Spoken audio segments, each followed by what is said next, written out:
little bit about your early life, where you came from. Did you come from a medical family? Yes, indeed.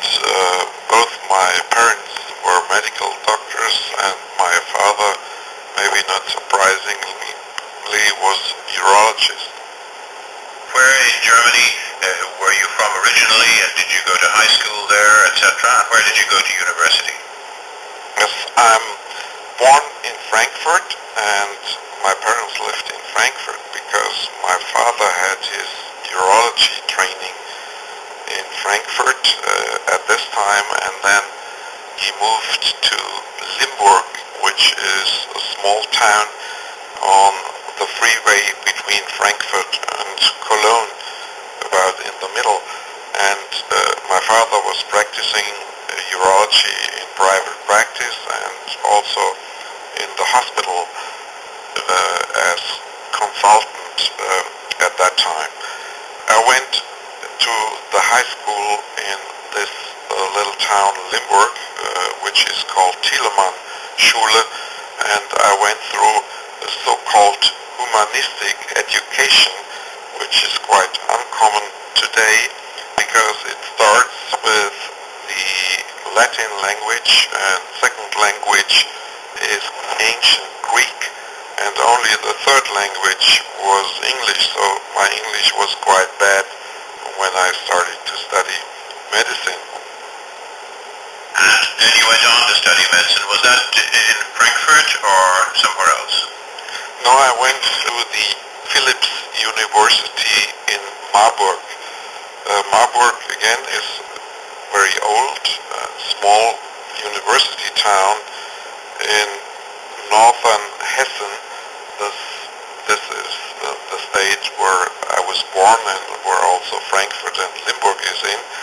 And it's the oldest Lutheran university in Germany. It was founded in the 16th century, and I stayed all my medical studies in this University of Marburg, where I finished medical studies, and afterwards training also in Marburg of internship. And in addition to internship, I did 1 year of pathology, also in the University of Marburg.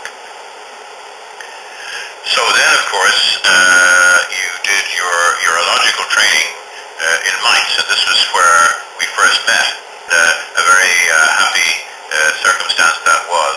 You were under the tutelage of Professor Rudolf Hohenfellner, and where indeed most of the leading urologists in Europe happened to go through, and I met many of you at that time. So tell us about your experiences in Mainz. Yes, actually, I was lucky to get a training position as a resident in urology with Professor Hohenfellner, who was at this time and later on, as you know, really one of the leaders of urology in Germany and maybe even in Europe. And he had a very good team of people working with him. Many of them are still around in urology and good friends. At the time when I came, my Oberarzt was Michael Marbecker, and I worked together with Peter Alken, Udo Jonas, and many other names you might recognize. Yes, and my memory of you was of a very hard-working and talented intern, and then up through the group there. It was no surprise when you were highly thought of, and then I think you went to San Francisco. Is that not right? Yes, that's absolutely true.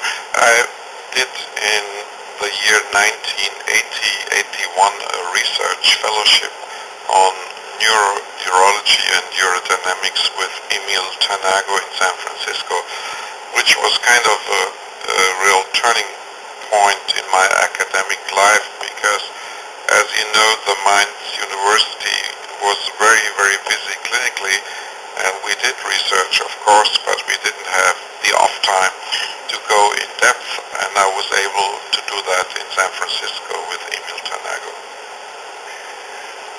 Let me interject at this point ask you, we mentioned a number of pretty well-known names, so I want to ask you who your urological heroes or role models were and still are.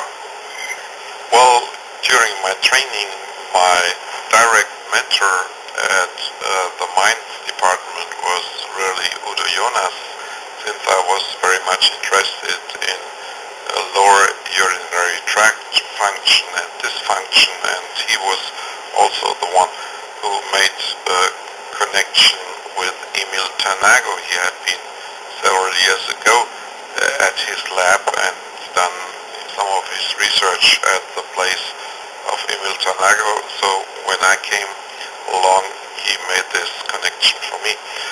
But there were many others who were involved in educating and helping me to develop my urology expertise. It was Jens Altwein, it was Michael Marburger. In surgery I had Gerd Hutschenreiter, who was a real good trainer. In endoscopy it was Peter Alken, and so there were many in our group who were quite enthusiastic and successful, and the nice thing at this place, as you might have realized by your visits, is that people helped each other to get expertise even in the fields where they might not have been the specialist. Yes, I spent, as you know, a very happy time in Mainz, and it certainly, it really, I suppose, changed my life to many degrees, and it was just a fantastic experience. And it's interesting that you mentioned as your heroes lots of the people with whom you worked at that time. It's a testament, I think, to the talent that went through there. Yes, it was a very productive time, and of course I had also heroes outside the Department of Urology in Mainz and at other places. I was going for being trained in the endoscopic techniques of transurethral resection of the prostate to St. Gallen with Klaus Bandhauer. Remember, at these times we didn't have video yet, so we had these articulated split optic instruments where you could connect to the resectoscope, take away the light from the surgeon, and hinder him in other ways by these heavy instruments to get some view on how this was done. So it was not very popular in Mainz, in the very busy department, and Rudolf Hohenfelder didn't have the time to give us this kind of training. So Klaus Bandhauer in St. Gallen was really one of my other heroes, why I got my training in doing transurethral procedures. So after San Francisco, you came back to Wuppertal, I believe. Well, this was somewhat later, because when I did my research in San Francisco, 1980-81, I came back to Mainz.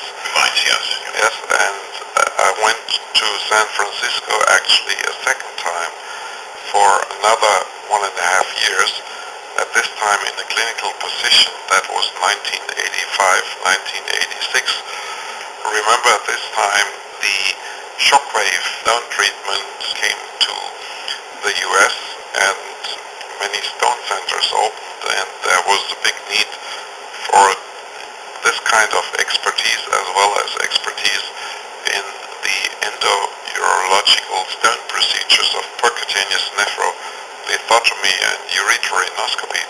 And since I was trained with Peter Alken, and since we had early experience also here with the shockwave in Mainz, Emil Tanago asked me whether I should come to open the UCSF Urinary Stone Center and become its director.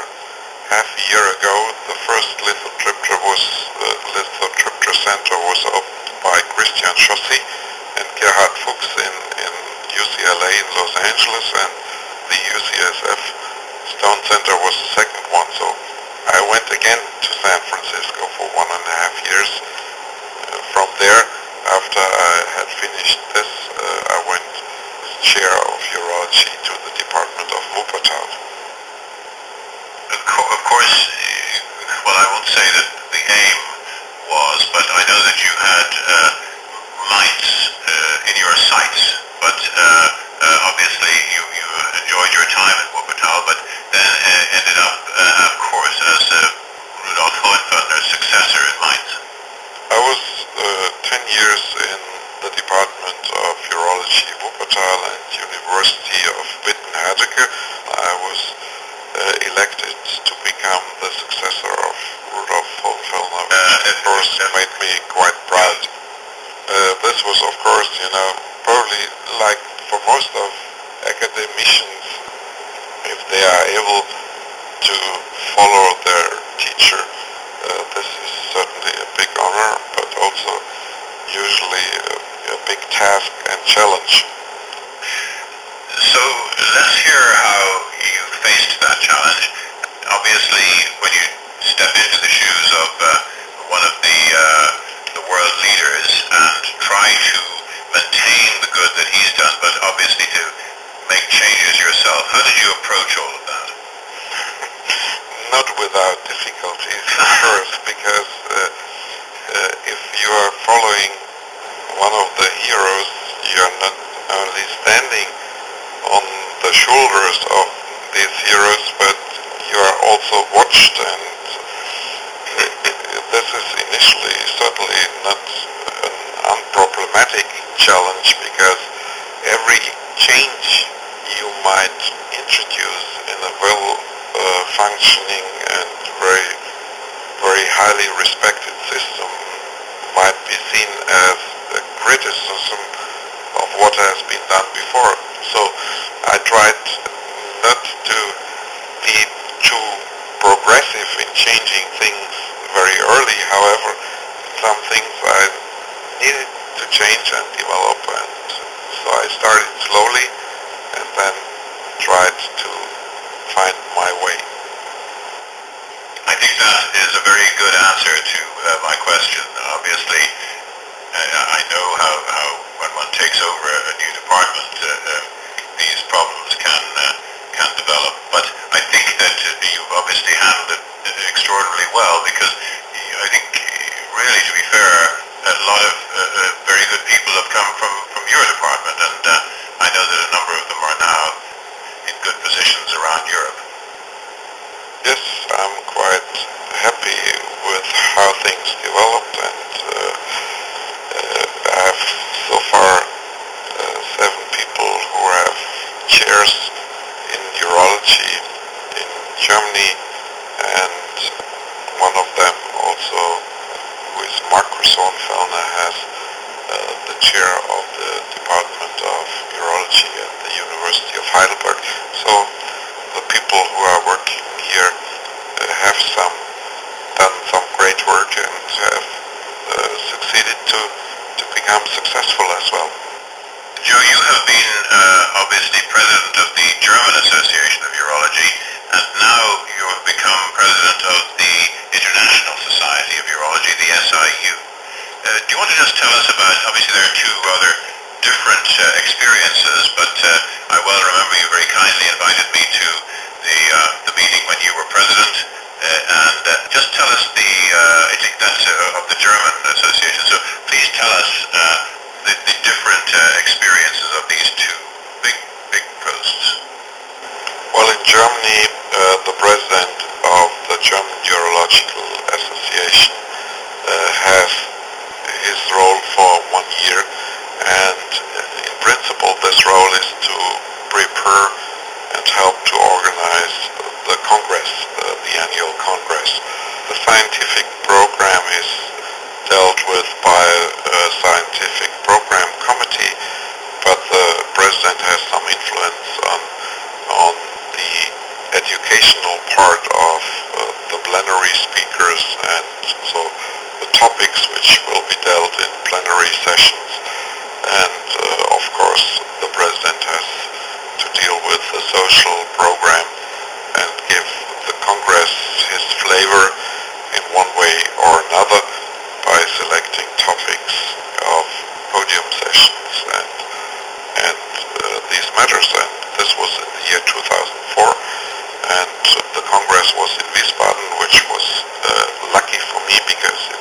nearby, so we could organize some things which hopefully were enjoyed and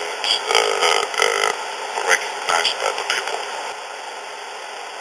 I well remember the conference, and it was a terrific meeting. I think I certainly enjoyed it very, very much indeed. Now tell us about the presidency of the SIU. Well, the SIU has been a long-standing activity for myself.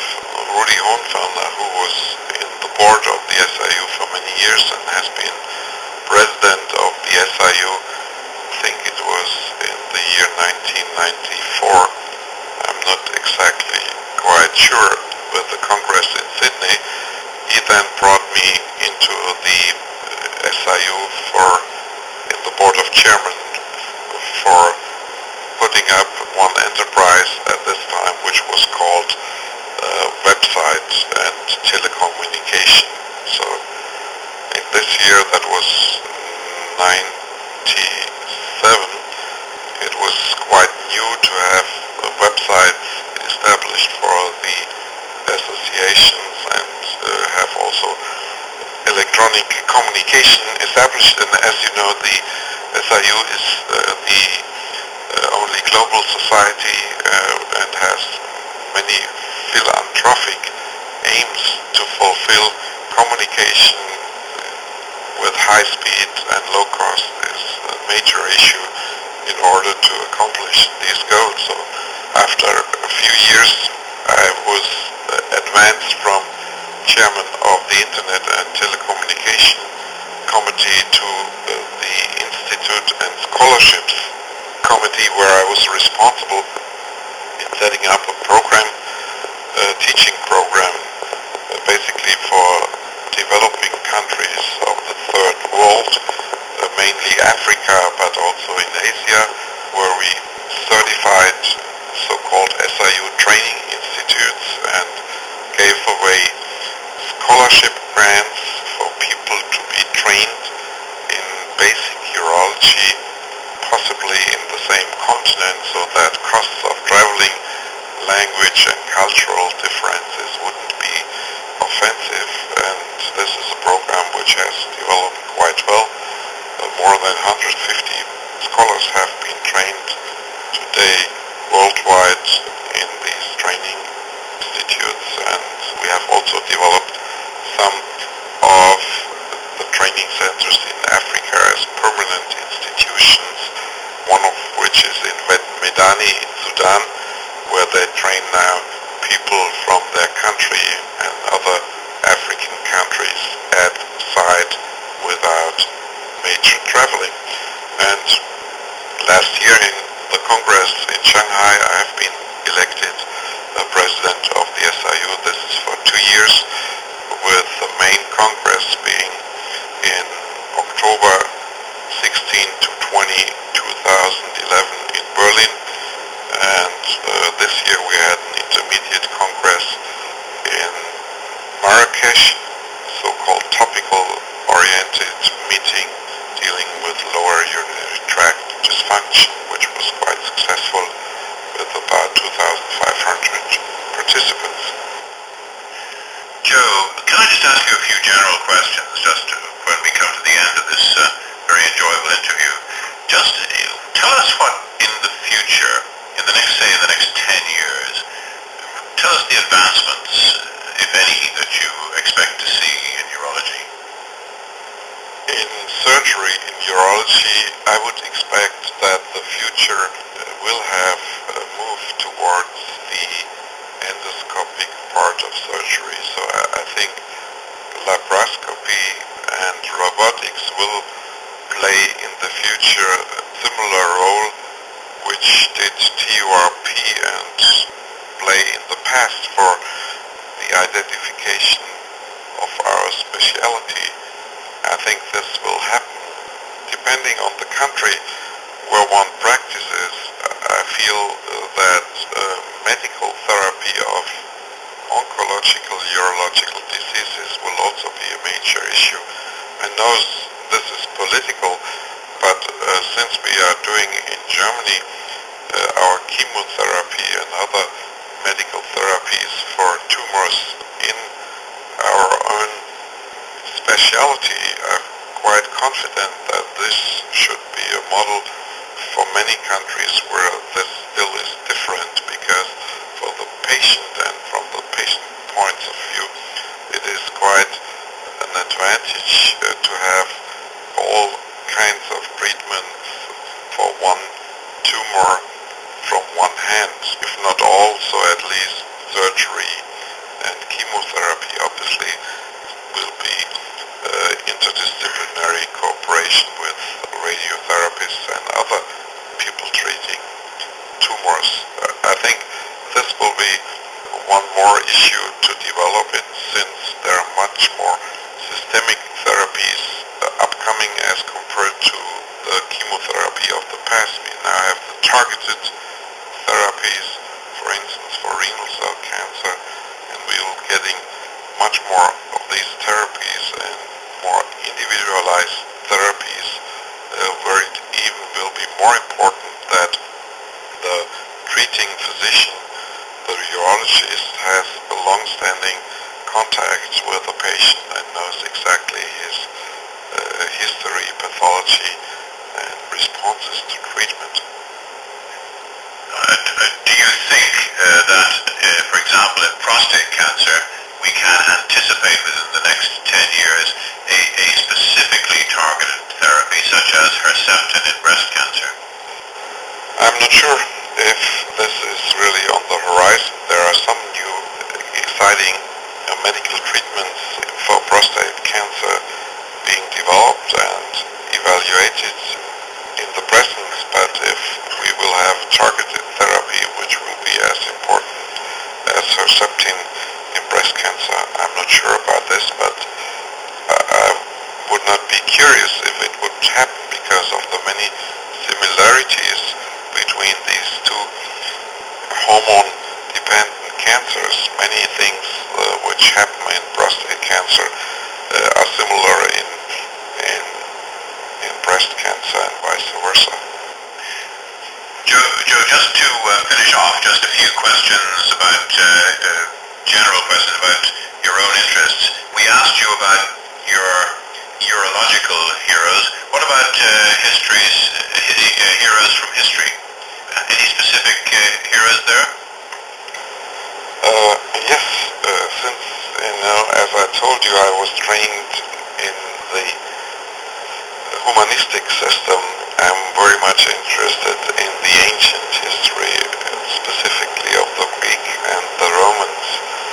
And one of my heroes is the Greek philosopher Plato. From his thinking and his knowledge, we have so many of our cultural identity, which is still today alive, and I love to read today still these things. Favorite composer? Igor Stravinsky. Wow, interesting. Well, I agree with you. I think the music from the Russians has been just sensational, really, from the end of the 19th and right through into the 20th century. It's wonderful. I quite agree with you there, but that's interesting. Now let me ask you what book you're reading at the moment. I'm reading a book actually about the greenhouse effect of our global warming. It's a book which has been, it's an old book actually, which has been edited by the Club of Rome many years ago, and I came across it because it was cited somewhere in all this kind of debates, and it was, I think, edited in 1972 or so, but it's quite interesting to compare the discussions and the findings of nowadays with what has been predicted about the future of our globe in the 70s already. Some things really did happen as predicted, and other things were completely wrong, but this is what I now am reading. Final question, Joe. How would you like to be remembered as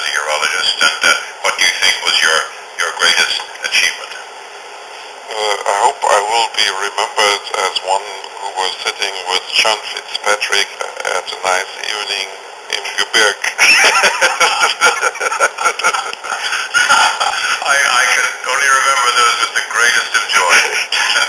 because I feel, during my academic career, I met so many friends, and this is really what makes academic and professional communication interesting and so enjoyable. You meet people, and with some you make friends, and I think our friendship goes far back into the Mainz days, and we had really good times. And nowadays I'm going regularly for dinner with Rudi Hohenfellner, and Rudi Hohenfellner is still active in thinking urology and active in having really good ideas and so on, but at the same time, at his age now of 82, he is stressing how important it was for him to find good friends and establish friendships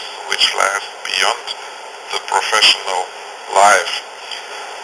I think this is important, and I'm proud and happy to be a friend of yours, if I can say that.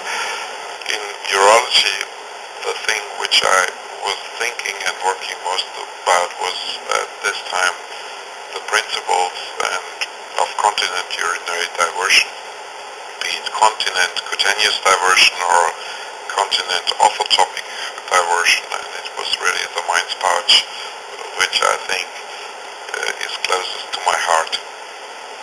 May I just say, it really has been a pleasure speaking to you, and thank you for that wonderful interview, Joe. Thank you very much for asking me. I enjoyed very much to have you guided me through some of my rememberings.